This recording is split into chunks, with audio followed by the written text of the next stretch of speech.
په اسلام آباد کې د افغانستان او پاکستان ترمنځ د سیاسي کړنلارو مشورتي غونډې د لومړي پړاو ترسره کېدل. د بهرنیو چارو وزارت اعلان وکړ چې د دواړو هیوادونو د بهرنیو چارو وزارت استازو په دې غونډه کې دوه اړخیزه سیاسي مسایلو، سوداګریزو، ترانزیتي او سیمهیز نښلون پر سر خبرې کړې دي. سیاسي، سیمهیز او نړیوال مسایل په دې غونډه کې د بحث وړ نورو برخو څخه وي.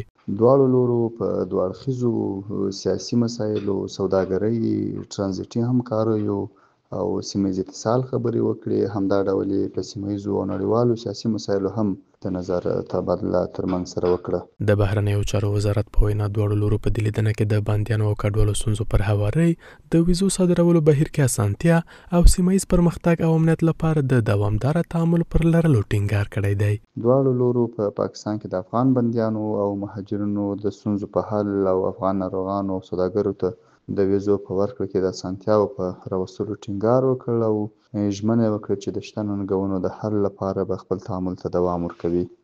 په همدې حال کې یو شمېر کارپوهان د ورته غونډو ترسره کېدل په تېره بیا اوسني شرایطو کې د کابل او اسلام آباد ترمنځ د ستونزو هوارۍ کې مهم بولي.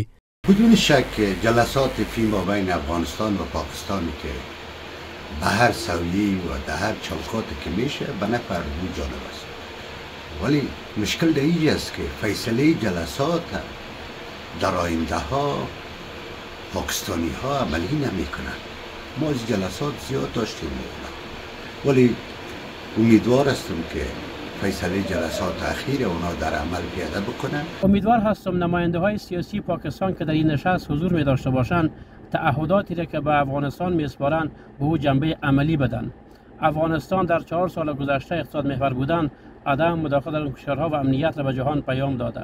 دا په داسې حال کې ده چې د وروستیو کې امیر خان متقی او د پاکستان د لومړي وزیر مرستیال او د بهرنیو چارو وزیر په استانبول کې د اسلامي همکاریو سازمان د 50مې غونډې په څنډه کې په لیدنه کې د دوه اړخیزو سوداګریزو او ترانزیتي اړیکو پر پراختیا او د غرض د سیمه ییزو پروژو پر پلي کېدو ټینګار وکړ.